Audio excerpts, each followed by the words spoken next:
যে ছেলেটা চায়ের দোকানের এঁটো কাপ ধুচ্ছে রাস্তার ধারে, তাকে ডাকুন, তার কানে কানে বলুন, সুজলাং সুফলাং মলয়জ শীতলাং। হ্যাঁ, বেশ সুন্দর করে বলুন। যে মেয়েটা চাকরির নাম করে বনগা কিংবা চাকদা থেকে রোজ সকালে ট্রেনে সেজে গুজে শহরে আসছে শরীর বেচে চাল ডাল নুন কিনতে, তাকে ডাকুন, তার কানে কানে সুরেলা কণ্ঠে বলুন, সার্থক জনম আমার জন্মেছে এই দেশে।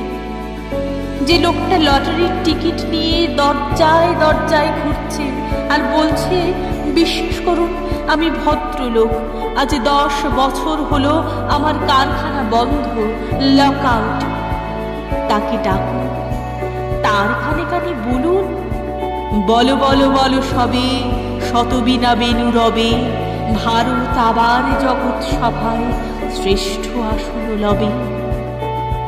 রাতের আকাশ কাঁপিয়ে অঝোর ধারায় বৃষ্টি নামলে যে মা আজও লণ্ঠন হাতে টালির ঘরের দরজায় ঠায় দাঁড়িয়ে থাকেন তার খোকন ফিরে আসবে বলে, যে খোকনকে এমনই এক বর্ষার উন্মত্ত রাতে কালো গাড়ির পুলিশ ডেকে নিয়ে গিয়েছিল, আর পরদিন বরানগরীর রাস্তায় ভোরের ঘুম ভাঙা কুকুর প্রথম দেখেছিল যার গুলিবিদ্ধ রক্তাক্ত লাশ, সেই মাকে ডাকুন, তার কানে কানে বলুন, হাম বুলবুলে হ্যায় ইসকি ইয়ে গুলিস্তা হামারা, সারে জাহাঁ সে আচ্ছা হিন্দুস্তান হামারা।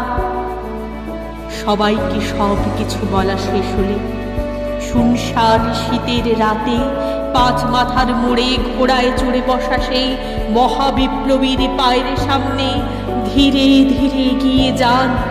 ফাঁকা রাস্তায় রাতের বাতাসে কান পাতুন, শুনতে পাবেন সেই বিপ্লবী পুরুষের বজ্র কণ্ঠ, আমি তোমাদের কাছে রক্ত চেয়েছিলাম তোমাদের স্বাধীনতা এনে দেব বলে, আমি পারিনি, কিন্তু আমি আমার সমস্ত জীবন উৎসর্গ করেছি।